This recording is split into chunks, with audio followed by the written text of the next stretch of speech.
Os protestos duraram 7 noites seguidas e, segundo o governo, tornaram-se mortais. Pelo menos 3 pessoas foram mortas. O Irã está ficando sem água. O regime islâmico sobreviveu às sanções, sabotagens e levantes. Mas talvez não resista a milhões de cidadãos sedentos. A água caiu 15 metros no último ano e autoridades dizem que o governo só agora planeja agir contra a crise de abastecimento.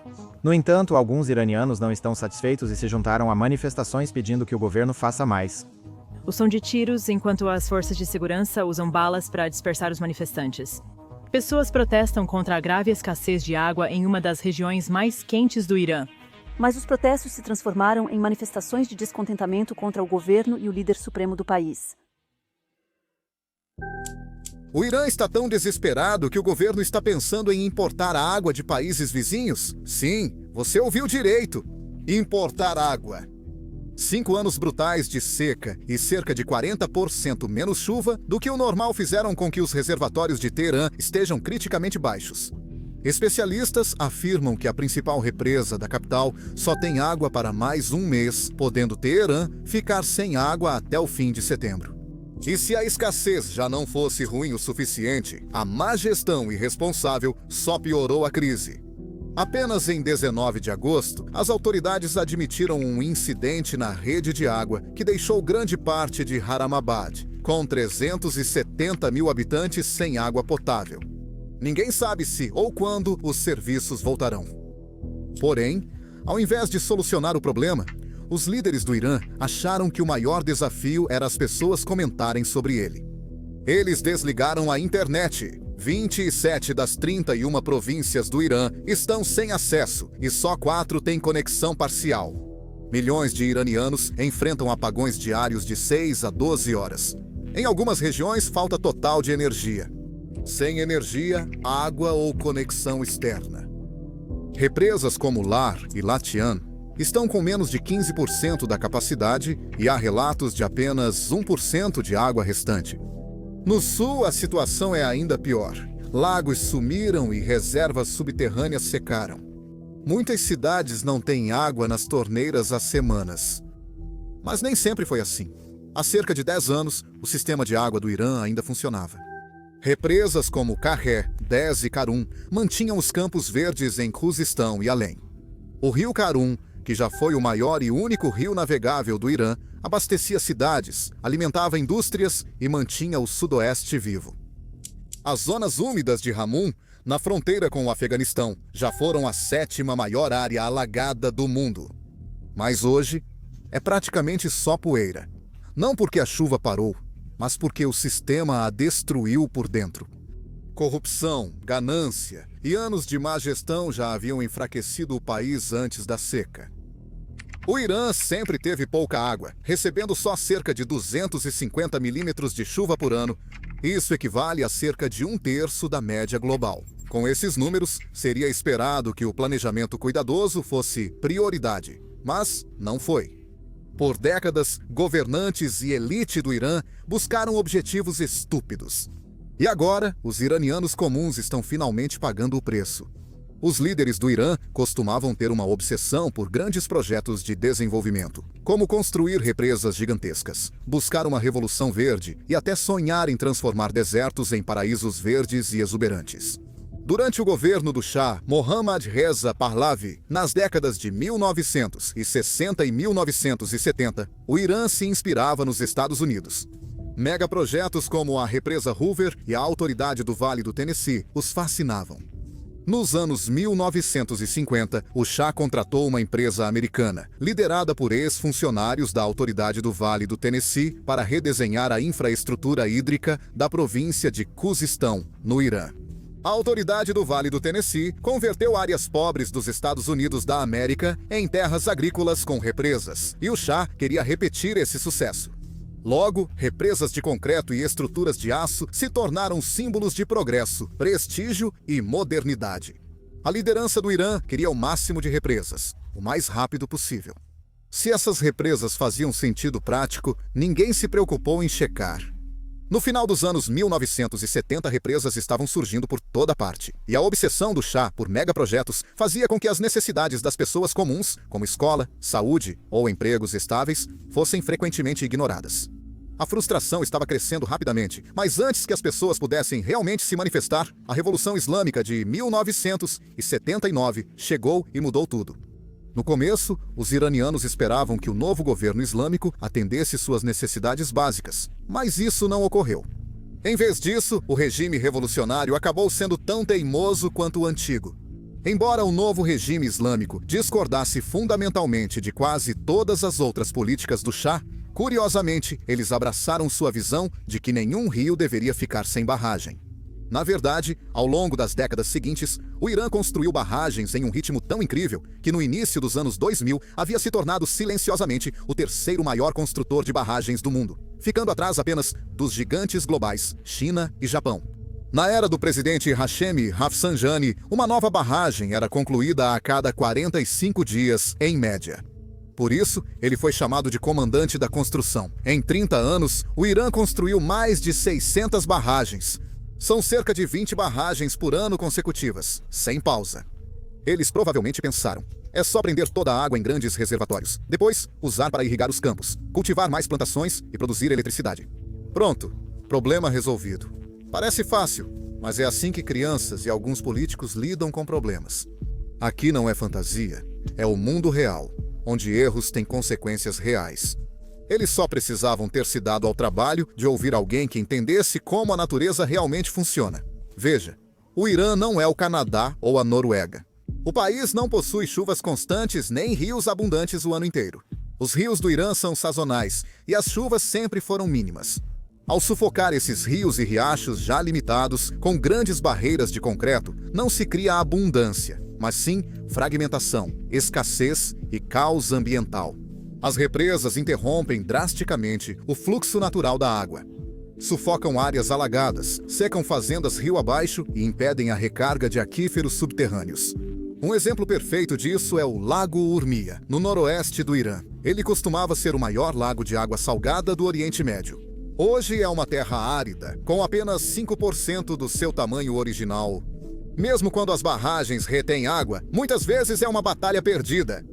Especialmente nas províncias do sul, onde as temperaturas frequentemente chegam a 50 graus Celsius e às vezes até mais altas. Esses reservatórios acabam perdendo enormes quantidades de água preciosa para a evaporação. Ironia: essas represas e projetos para resolver a crise hídrica do Irã acabaram agravando o problema. Na província de Khuzistão, eles construíram a represa Gatfin em 2012 sobre grandes leitos de sal. Quando os engenheiros encheram o reservatório, a água ficou tão salgada que não servia para agricultura ou consumo.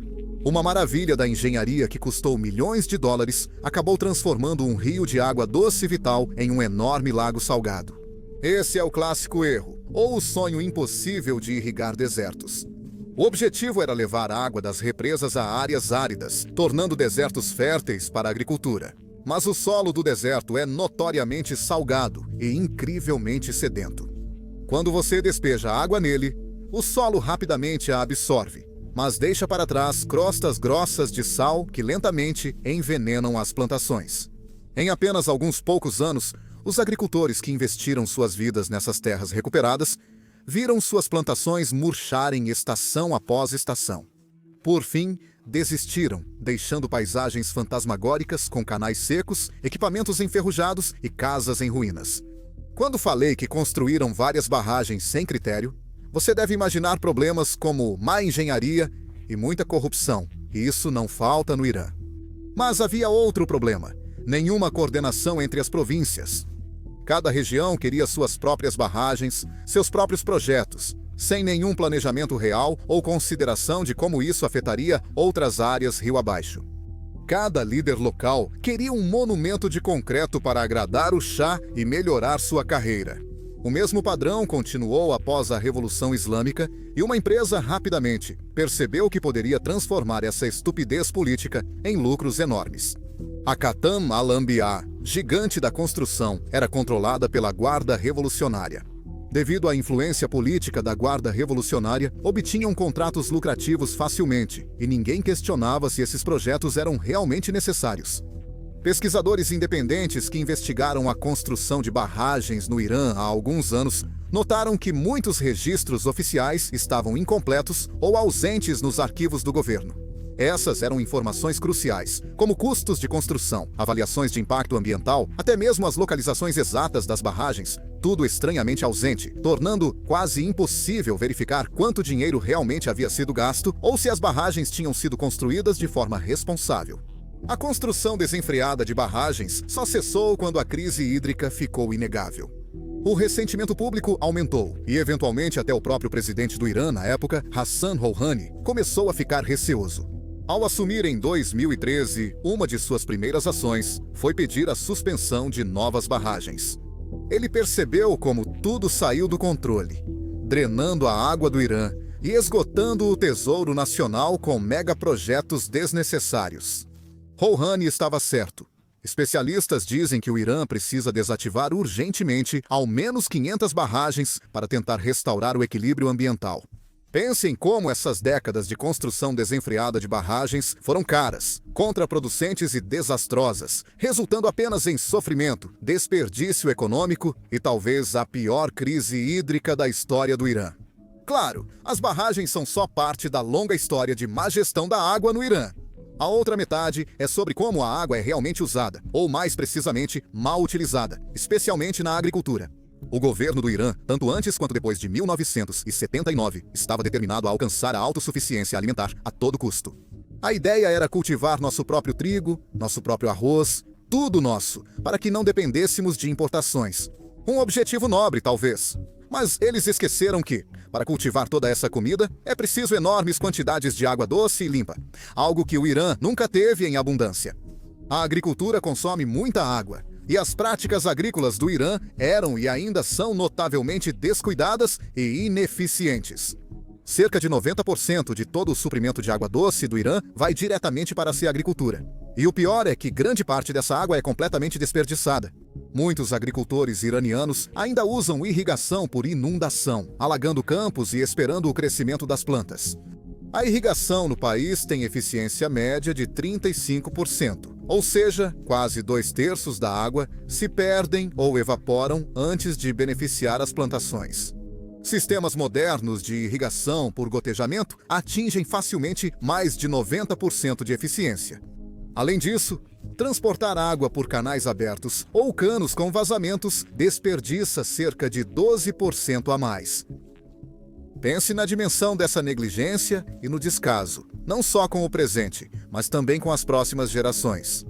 Por décadas, isso não importava. A população do Irã era menor, os poços eram rasos e abundantes, e ninguém se preocupava com eficiência no uso da água, pois não era necessário. Mas agora, o Irã tem cerca de 90 milhões de bocas para alimentar, e esses métodos ultrapassados simplesmente não dão mais conta do recado. Em muitas áreas rurais atualmente, os agricultores são obrigados a perfurar poços cada vez mais profundos a cada ano. Mas há um limite até onde eles podem perfurar antes de chegar ao fundo do poço. E esse dia, para milhões de iranianos, já chegou. Por décadas, bombas a diesel têm sido, sugando implacavelmente até a última gota de água subterrânea dos aquíferos do Irã.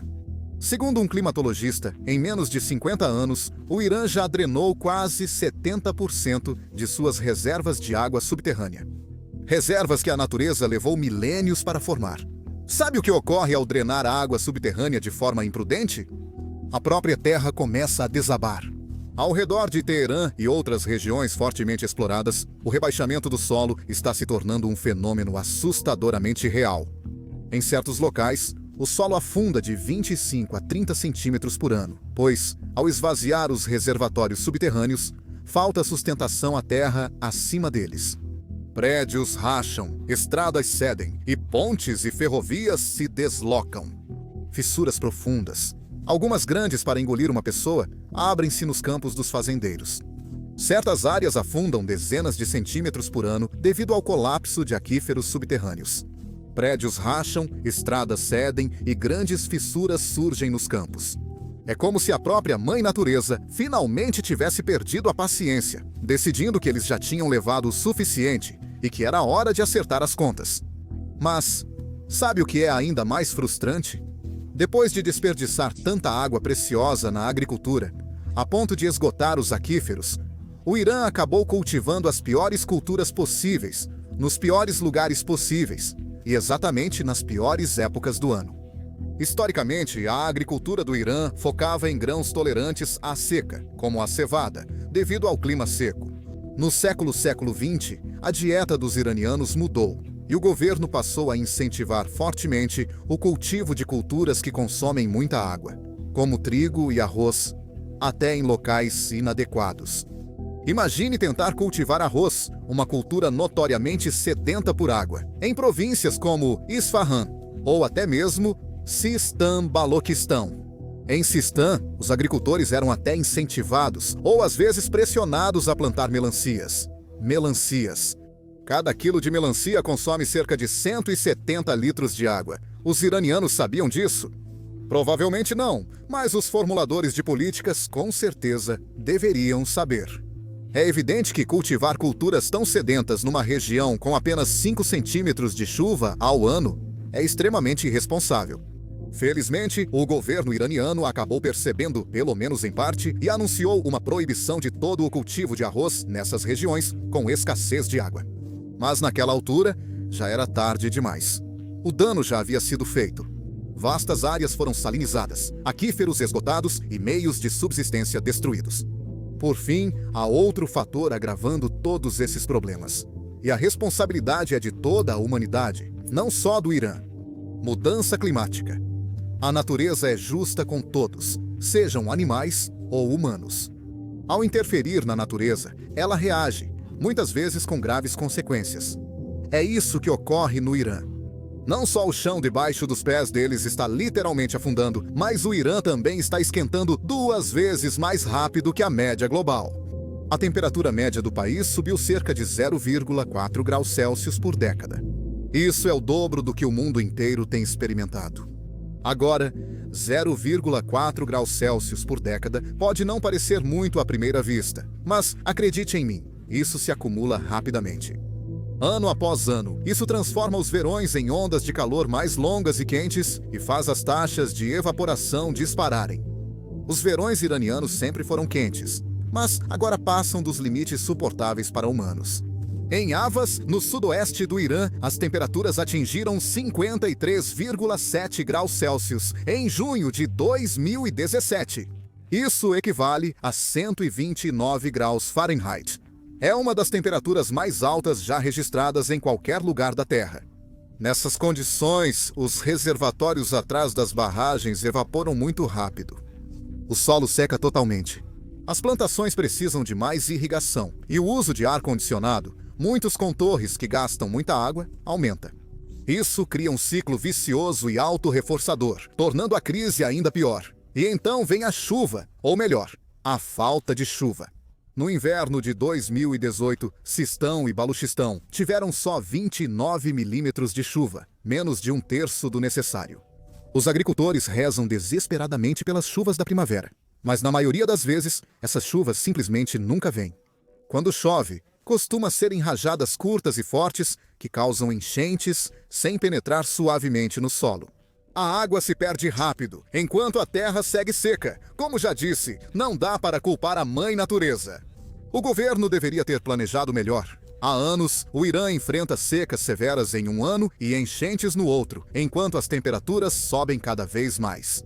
Cientistas preveem que, se as tendências seguirem, até o fim do século, o Oriente Médio, incluindo o Irã, poderá ter aumento médio de 5 graus Celsius nas temperaturas. Isso transformaria toda a região do Golfo em fornos ao ar livre, onde até mesmo curtos períodos do lado de fora se tornariam insuportáveis, quanto mais trabalhar nos campos ou caminhar até a escola. As ruas ficariam vazias durante o dia. O trabalho ao ar livre se tornaria perigosamente impossível, e os idosos, crianças ou qualquer pessoa vulnerável enfrentariam uma exposição ao calor que ameaça a vida. Mas isso só aconteceria se as pessoas dessa região conseguissem sobreviver e, de alguma forma, superar a crise devastadora de água que já enfrentam atualmente. A crise hídrica no Irã já alcançou quase todo o país. 19 das 31 províncias do país enfrentam seca severa, obrigando cidades a depender de caminhões-pipa e a racionar água, muitas vezes recebendo apenas o mínimo para sobreviver. Em Sistão e Baluchistão, cerca de 500 mil pessoas, um quinto da população, já deixaram suas casas ou estão prestes a migrar por falta de água. A maioria é de agricultores e criadores de gado que viram seus animais morrerem e suas terras férteis virarem poeira árida, sem poder fazer nada. Com os pântanos secos, tempestades de poeira e areia ficam mais frequentes e assustadoras. Zabu, em Sistão, foi considerada a cidade mais poluída do mundo pela Organização Mundial da Saúde em 2016, devido às intensas tempestades de poeira que enchem o ar de partículas sufocantes. Essas tempestades prejudicam a saúde pública. Doenças respiratórias, asma e infecções pulmonares dispararam, com hospitais lotados, especialmente durante a famosa temporada dos ventos de 120 dias. E você sabe o que o governo iraniano tem feito a respeito disso na última década?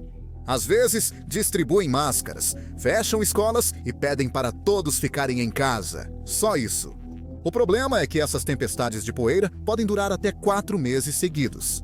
Não dá para exigir que as pessoas fiquem trancadas em casa por meses. Mesmo dentro de casa, algumas tempestades são tão fortes que não protegem tanto. A poeira invade as frestas, as janelas tremem com o vento, e as pessoas nessas condições miseráveis buscam saída ou suportam um pesadelo implacável. O governo iraniano realmente percebe que está enfrentando uma crise, mas a forma como eles lidam com isso, basicamente é rezar e esperar que o problema se resolva sozinho.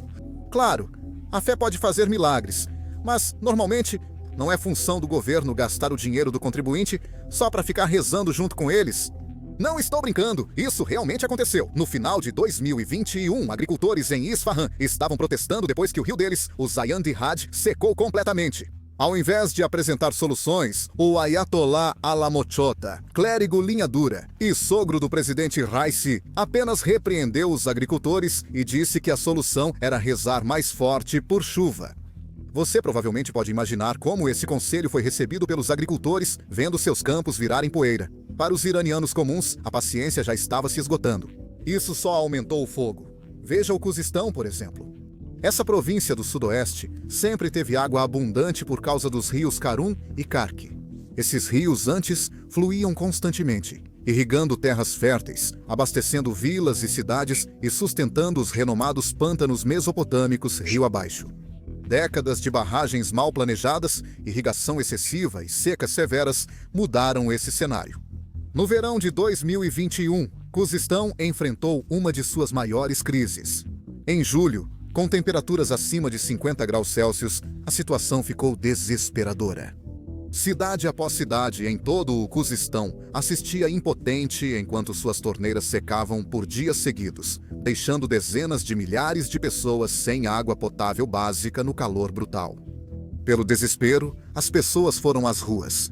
O que começou como reuniões pacíficas e desesperadas exigindo água rapidamente se transformou em protestos anti-governo generalizados por toda a província. Lembro de ver vídeos, alguns que escaparam da censura no Irã, mostrando multidões gritando "Estamos com sede" e slogans políticos como "Abaixo a República Islâmica". Impressionou como os gritos passaram rápido de pedidos de água a xingamentos contra o regime. Em uma cidade, manifestantes gritaram "Reza Shah, abençoe sua alma", exaltando o ditador expulso décadas antes. Quando pessoas comuns sentem falta de um ex-ditador, é sinal de que o país está em apuros. Agora, surpreendentemente, até o líder supremo do Irã, Ayatollah Khamenei, reconheceu publicamente que os manifestantes não estavam exatamente errados em estarem revoltados. Uma declaração empática de um homem que raramente apoia manifestantes. Enquanto ele tentava salvar as aparências e acalmar a situação, as forças de segurança faziam o contrário. Eles reprimiram brutalmente, disparando munição real contra a multidão. Vários jovens perderam a vida. O sangue se espalhou pela água. Dezenas foram presos, mas os protestos seguiram por mais de uma semana. Em cidades como Teherã e Isfahan, pessoas subiram nos telhados à noite e entoaram slogans em solidariedade. Algo tão básico quanto a sede havia provocado um dos maiores protestos unificados do país. Se um governo não fornece nem água, qual a utilidade? Até mesmo as autoridades, que normalmente não pensariam duas vezes antes de reprimir protestos com força bruta, hesitaram no início. Provavelmente porque até elas perceberam como seria terrível atirar em pessoas cujo único crime era implorar por água. Ainda assim, no final, a força foi usada e, com o tempo, os protestos desapareceram. As autoridades fizeram muitas promessas, mas nada realmente mudou. Khuzestão ainda enfrenta seca severa. Seu povo segue com sede, frustrado e esquecido. Poucos meses depois, em novembro de 2021, protestos semelhantes eclodiram em Isfahan, histórica cidade no centro do Irã. Por séculos, Isfahan foi conhecida como um polo agrícola e uma joia cultural, famosa pelo seu pitoresco rio Zayan-e-Rud, que fluía graciosamente sob belas pontes antigas em arco. Antes era assim, mas hoje o rio não passa de um leito seco e rachado, sem água devido ao uso excessivo e desvio para outras províncias e indústrias.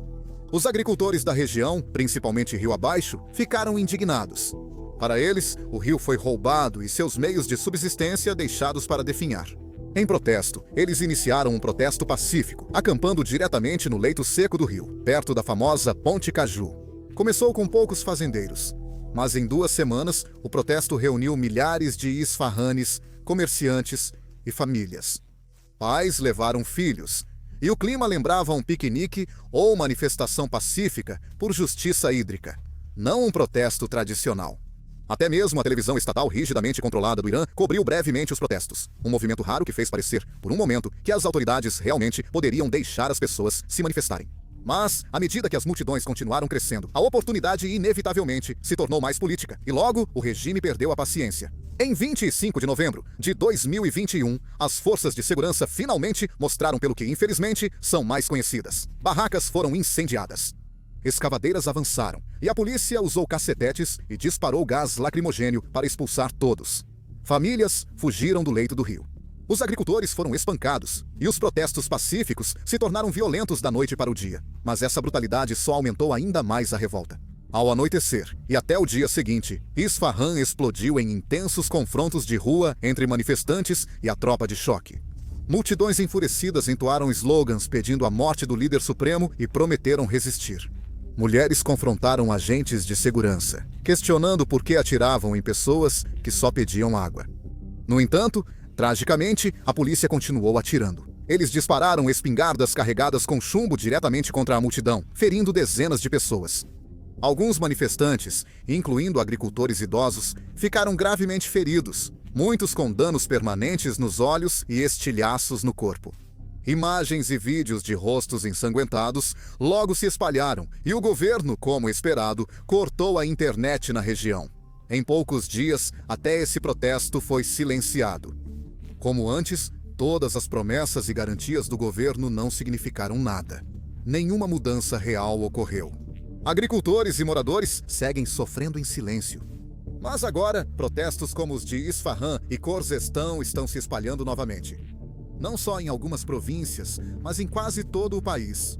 Além dos conflitos internos, a crise hídrica explica as relações tensas do Irã com vizinhos como Afeganistão e Iraque há décadas. Veja, o Irã está jusante de vários rios vitais que vêm de países vizinhos. Ao mesmo tempo, o Irã fica a montante de rios que desaguam no Iraque. E quando todos ao seu redor estão lutando com unhas e dentes por cada gota d'água, ficar preso no meio, como o Irã, torna uma situação já ruim muito, muito pior. Fluindo das montanhas do Afeganistão para a província sudeste do Irã, Sistão-Baluchistão, está o rio Helmand, conhecido como Hermand pelos iranianos. Por séculos, comunidades dos dois lados dependeram da água do Helmand para a agricultura, pesca e sobrevivência. As disputas por água existem há muito tempo, desde os anos 1800, quando os britânicos interferiam nos assuntos afegãos. O Afeganistão, por controlar a nascente do rio, quer reter mais água para si. Desde a década de 1950, o Afeganistão construiu represas e canais no rio Helmand, diminuindo muito a água que chegava ao Irã. Para reduzir tensões, os países assinaram em 1973 um tratado que garantia ao Irã uma cota anual fixa das águas do Helmand. O tratado, inicialmente considerado justo, logo perdeu relevância quando o Afeganistão enfrentou décadas de caos, Golpes, invasão soviética, guerras civis, domínio do Talibã, invasão dos Estados Unidos da América e o retorno do Talibã, tornando-o praticamente ignorado. Agora, avançando para os dias de hoje. O Afeganistão está mais uma vez sob o controle do Talibã, e eles estão determinados a não abrir mão de nenhuma água de que eles próprios precisam desesperadamente. Eles construíram grandes represas, como Kamal Khan e Kazakh, para captar mais água a montante e garantir o abastecimento agrícola e de água potável. Do ponto de vista deles, faz sentido, já que o Afeganistão enfrenta seca severa e busca garantir água para seu povo.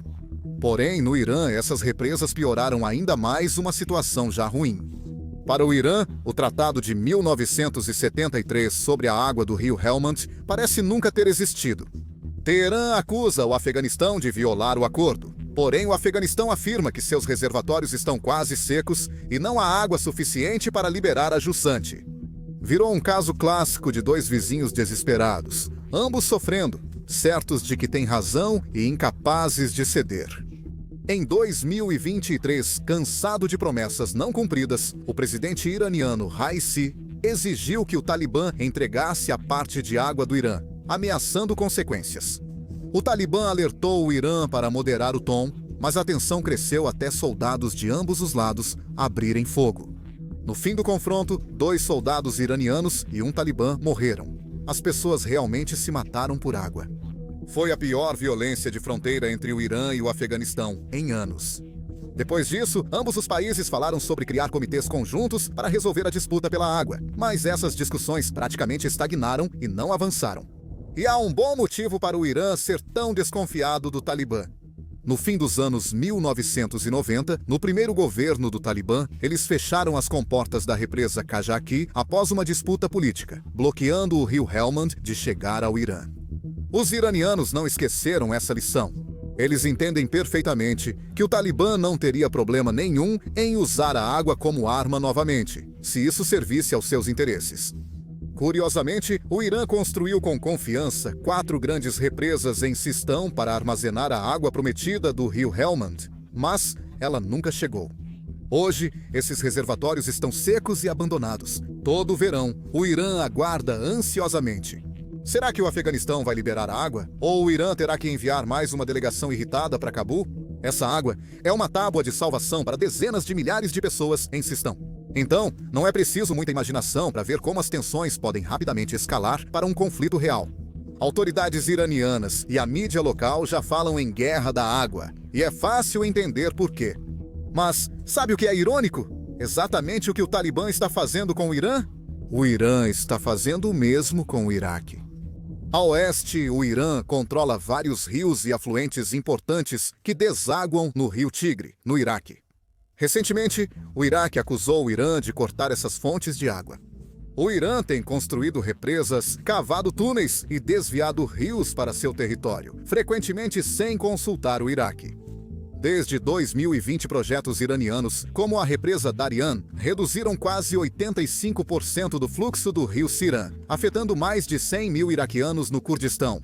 Turquia e Síria também construíram represas rio acima, diminuindo ainda mais o fluxo dos rios para o Iraque.